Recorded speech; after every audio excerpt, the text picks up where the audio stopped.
Where's DK today? Welcome to our 2-year adventure across the United States. In our 2001 F-250 with 240,000 miles on it, keeping our adventure in our truck alive on a budget. We are Tom and Karen, and this is the Curious Compass. We are at a boondocker location called Old Farm in the capital of Nebraska, Lincoln. Yep. But that'll be week 22. This is week 18. Week 18. Where did we start? Week 18. Week 18, we left Laleno, Texas, and we were heading towards Cedar Creek. But first, we stopped at Waco Mammoth National Monument. Yes. And that was kind of interesting. You know, just an active dig site that they put a roof over to protect it. It was actually a nursery. It was a mammoth nursery of Cambrian mammoths. That's some young kid, I think he was like 19, was out somewhere he shouldn't have been and found all of these bones, and it went from there. Yeah, it was interesting. Mammoth teeth are very interesting. Yeah. They're huge, but it's so far back in their jaw. It's cool. Yeah, opposed to what do they get confused with all the time? It's the mastodon versus the mammoth, and the mammoth are more grinders, where the mastodon are more not. Perfect explanation. That's my scientific. That's textbooks. We did find a free campground at an Army Corps of Engineers location directly off of Lake Whitney. Lake Whitney apparently is a beautiful lake, great for fishing. The campground was a little rough. Look what Tom found. Hey, you found a toy.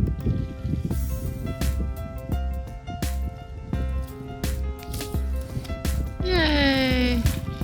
I was so happy to see a piece of garbage worked when you picked it up. Want to see what it tastes like? No, I do not. But Okay, I'm good. Well, that was interesting. That was probably one of our rougher campgrounds that we've done. Free, they have like 6 open spots. They have a whole nother big old section that's beautiful, but they have it closed off. I don't know why. We talked to the sheriff. He was going in there patrolling the place, and he said, "Yeah, this is a pretty rough place." it's a rough area. They and the side that we were on, we saw people coming in all the time. Oh yeah, the kind of cars that have missing fenders and the bumpers are gone, multiple colors. It was pretty hillbilly there. And it's a shame. It's a beautiful lake. I mean, we got up this morning, and I wasn't going to go out and stretch because don't have bags out there and all the dogs running around. Excuse me, but poked my head out and I couldn't resist. I mean, the air is beautiful and the lake is so calm and there's birds and the sun's coming up. It is a beautiful physical spot. Yeah, and if you're on the water, out in your boat and stuff like that, it'd probably be great. Camping and setting up, we were there 3 nights. We didn't have any trouble. We did have 3 roaming dogs that did make us a little nervous. So outside of that, though, would not recommend. Yeah, no, there was the 2 dogs. Of course, I tried to get as close to those as I could, and one was very friendly. And now that we left, I think those 2 dogs probably just live in the neighborhood and go down there during the day. The 3rd one, 100% was not, because we watched some piece of shit drive in and spend some time there, and then just drive out with his dog running behind him. And yeah, I tried everything I could. I tried to coax the dog in. I talked to the sheriff. I called the local rescue places. I talked to the maintenance crew. I talked to the Corps of Engineers, and I couldn't get her. Yeah, they all said that's a pretty common occurrence out there. No, I slept good though. I mean, I didn't feel worried in that way. At night, it got really quiet. There was no traffic at night. The birds are nice in the morning. We didn't really go out anywhere. I actually didn't want to leave the camper too long. So, all in all, it's in the history books, and we'll mark that down as cannot recommend. And now we're off to Dallas. Dallas, it should be a fun day in the city. Yep, we'll see you out there. Yes, we survived the Cedar Creek, and off we went to Dallas. And we did stop at our favorite Planet Fitness and got ourselves cleaned up for public consumption. And parking was fun. Yeah. It is a big city and it's a big rig, and Tom does an amazing job tucking that thing into places that I don't know how it got in there. Yeah, and we can't park on the street because we literally take up 2 spots. And we're big and wide, and it's only 26 feet in length, but that exceeds all of the street parking. So we would have had to take 2 spots, and finding 2 consecutive spots is not that easy. So we did find it must have been a city parking lot or something like that, because it was really cheap. Yeah, because we went into that first one, and I don't remember what it was, but it was significantly more. Yeah. And then saw a sign across the road, kind of under the highway, and went, oh, that's a dingy little place. That's probably for us. Yeah. $2 all day till 5 p.m. $2 I don't know what happened after 5 p.m. Then they sold all your vehicles and made their money back. Well, I have no idea if that's going to pass or not. Honestly, I have no idea how you managed to get in there. That was awesome maneuver. Yeah, she stuck in pretty deep. But that road seems wide enough. I think people can work their way around it. 100%. People can move around it. It's just whether they get bitchy about it hanging over. The attendant just drove by and didn't say nothing, so we were gonna flag her down, but she looked like she was kind of busy. So here we are in Dallas. Let's go get some barbecue. Yes. But yeah, that was interesting, parking there. Yeah, and when we got into town, we went into Moke's. I think it's Moke's barbecue. I think we found the place with the Porky Smig pig. Her smoker. It's shaped like a cow. And it's smoking out its nose. So nice, so nice. All right, monks. What if they're actually using that, or is that just aromatic to pull people in? Oh, maybe. And how did you find that place? That was just another highly rated, Google, highly reviewed, over 1,000 reviews place in Dallas that we decided to get the all-meat sandwich. All the animals. All the animals. I think they made up some animals just to put them in there too. It had turkey, it had sausage, had bacon, I think. It had brisket. And an onion ring top, just for the heck of it. Yeah. Yeah, it was very good, very good. Do recommend the smoker pig out front is really neat. They're very friendly staff too. Also in Texas, we went to Dealey Plaza. 1963, November 2nd. That's our path. Came down the parade route, Main Street. Dealey Plaza.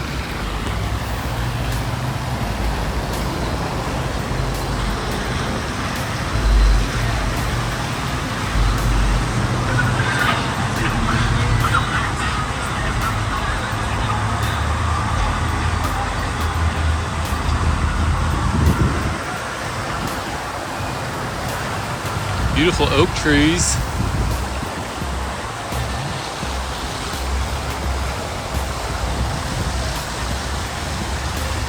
And here is the book depository. 6th floor.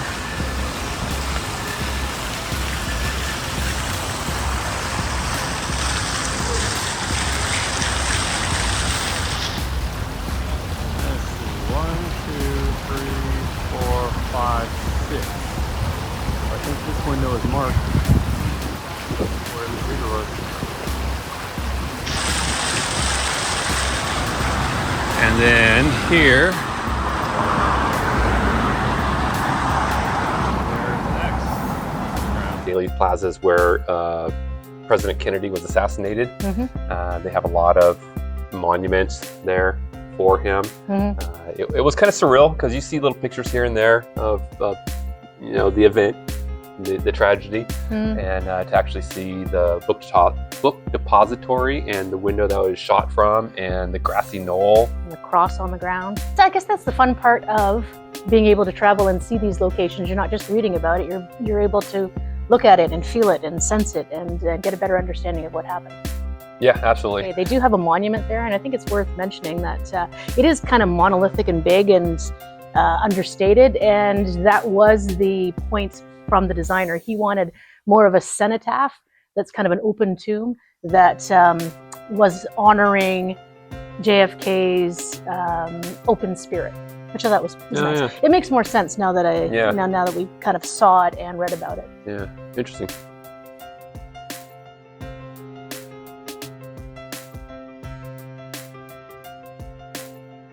We also visited the giant eyeball. The eyeball. was apparently a private park, so we couldn't actually go touch the eyeball, but it was a pretty damn big eyeball. Tony Trassett, I think was the artist, and it's a replica of his eyeball. Of course. I mean, that's obvious. It's got a QR code there, and I don't usually do just random QR codes because, it's just not a very good idea. But I tried it several times, didn't do anything, and now I've given all my information to somebody. Yeah, and you wonder why your phone's slow. I know, right? If you're getting random messages from me looking for money, it's not me. Or maybe it is. Yeah, maybe it is. Off we go, ride the trolley through Dallas. See if we can find our little stop before we lose everything.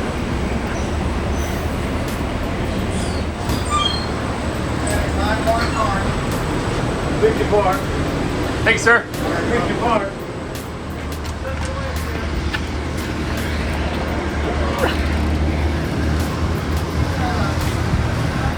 The home of the city. Yes.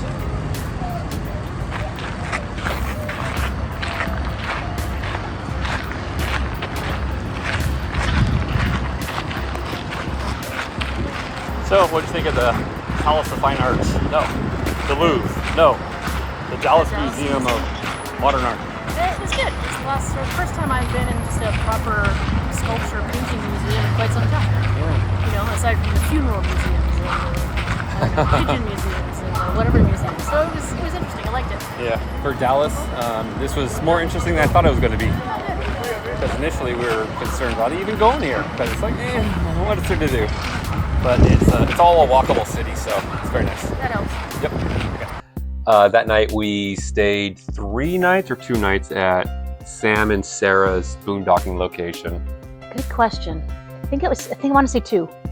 So it's probably 3. So it's probably 3. Anyway, it was very nice. They've done a lot of work to that location. They actually have full hookups. And Boondockers Welcome generally don't have full hookups like an actual campground.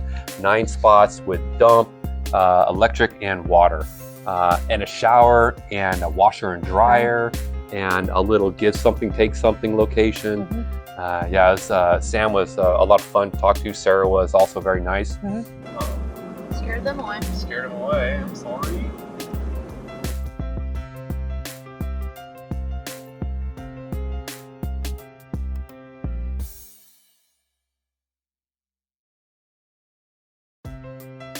Bureau of Engraving and Printing, where they print all the money.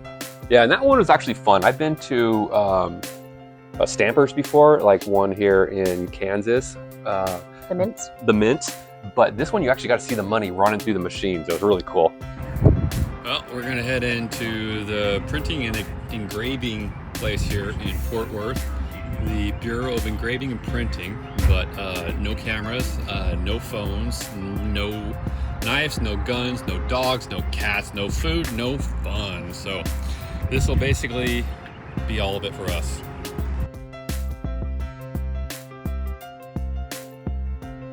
Well, and that was the Bureau of Engraving and Printing. It's one of only two in the country that prints the currency. The other one is in Washington, D.C. Unsurprisingly, I guess. And the one in Fort Worth does 65% of the money. So they paper money, opposed to a mint that does coins, etc. Yeah, there's a lot of mints all around the country. I've been to one. They're really not that interesting. All I saw was robots carrying buckets of stuff. You couldn't even see the money in it. So was it money, do you think? It was either robots carrying robots or robots carrying buckets of money. This one was pretty cool because you actually got to see all the prints, the presses and everything like that. They had pretty good display, little museum type of stuff showing how fine the plates were. And the craftsmanship, they're all hand carved. Yeah, that surprised me. Yeah, that's really cool. And you have to go through a metal detector, and they take you in the back and pat you down a little bit, but that wasn't bad. No, I'm kidding. And then they take you in a little golf cart to take you to the visitor center, where then you get another little, description of what happens next. It was a whole procedure. It was fun. Yeah, it was nice. If you have an opportunity to go to Fort Worth and go to that location, absolutely do it. Well, how many stars? What are we doing? 5, 10, 150? 10. out of 5? Sure. I'd say for me 4.5. Yeah. 4 for me. It's all right. Do it if you can. Well, the fact I found very interesting while we were there is that if you have a bill that's been mutilated, as long as you have 50% of the bill, you can take it back to the bank. But at this mint, they have a bureau of mutilated money. And if you have less than it, or I think it's at least 50% showing of the bill, like even if it's in shreds, that if it's 50% of a bill, they meticulously reconfigure it and you can still get your money back. Yeah, they had stories of where somebody had hidden money in a damp location and it stayed wet for 100 years. And then when the family finally found it, it was completely destroyed. But since it was a brick, intact brick of the actual money, they were able to reclaim most of it and wrote them a check. Yeah, they just got like a $20,000 check or something. Yeah, that's wild. So there's a very small, if you're interested in a new career change, there's a very small division of people that sift through these tiny little pieces and reconstruct dollar bills. Yeah. And unsurprisingly, they don't have very many people that want to do that. So they probably are willing for new employees. Sam, he did turn us on to the Fort Worth cattle drive. The Fort Worth Stockyards was interesting. It's the longest cattle drive, continuous cattle drive in America. And they have, I think it was 9 longhorns that live at the stockyards. They're prize bulls. And twice a day, they drive them from one pen to the other and then I think back again with authentic drovers. So a little bit of history. Well, that's what it was. It was meant to honor the Fort Worth becoming one of the major beef markets in at least the United States, if not Canada, if not the world. That's why they do it.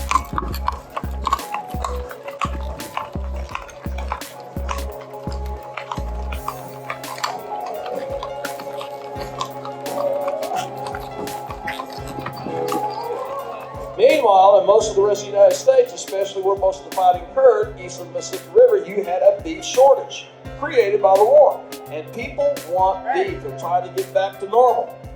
They want it. They demand it. His name was Joseph McCoy, and he sent the word down to San Antonio, and he said, bring your cattle up here. We're going to buy them from you. We're going to pay you premium prices. We're going to pay you $20 to $40 a head. Now, if you take $1 US in 1866 and adjust that for inflation, that comes out to about $20. That means a single animal would be worth anywhere from $400 to $800. They've been doing that stuff since the 1800s. Run those cattle all the way through this. This is where their last stop was before they get on the long ride to New York City. Wasn't quite as well paved. Not as many people stand around watching. Yeah. I think they've done this before. Yeah, maybe once or twice. Nice. The next day we went and did shopping and laundry and shipping some stuff out to here and there. I did meet Randy. Randy was quite the character. I had the trailer open and Karen was in shopping and he came by. He's like, hey, where are we going? Let's go fishing. And I said, get on in here. And he walked to his truck and I got out of the thing and he asked me, where are you guys going? What are you guys doing? This and that. And told him the story and he was like, oh, very interesting, and went back to his truck and he came back and he said, hey man, I just want to give you a little Texas hospitality. He gave us over $40 worth of gift cards to Taco Casa. Oh yeah. By the way, Randy, we got 2 lunches out of that, so we appreciate you buying us lunch. And we talked about you during both of those lunches and how awesome it was. Yeah. Great hospitality. Everybody in Texas was just salt of the earth, cool as could be. We never really ran across anybody that was sketchy or anything. Like, well, okay, maybe at the creek. The infamous creek, that's going down in history now. Yeah, but honestly, Texas, we spent 7 weeks in Texas and this was our last bit of it. And just great people. Absolutely love every one of you guys. Yeah, we'll come back. Yeah, for we'll sure. Recommend. Yeah, can recommend. 6 out of 5 stars. We finished off the week at the Frisco Museum. Frisco, Texas. In Frisco, yeah. Not San Francisco, Frisco. So you're not in San Francisco when you call it Frisco. Yep. It was interesting. The ground level was all local history from 1900 to 1960. And then went upstairs and I lost the plot. They started filling spots with whatever. So I went downstairs to the guy and I said, cool, I totally get why this is all your history. What's going on upstairs? And he's like, you know what? We have a spot, and if somebody in the museum wants to focus on something, we do. So it was the history of the quinceañera and it was bioluminescence of deep ocean fish, and it was the 9 historic Black universities in the U.S. Yeah. Like, cool. Well, you know, I'm on board. Yeah. just could not understand the link between them all. Yeah. But it was well done. Just to see the local flair when we drove through. And that was it for week 18. If you guys like what you see, hit the subscribe and like and comment, because I'll bet you got nothing to say about Dallas and Fort Worth. Because nobody's ever been there, right? Yeah, no one's ever been there. It's not a very interesting area. So let us know. Happy trails. See you out there.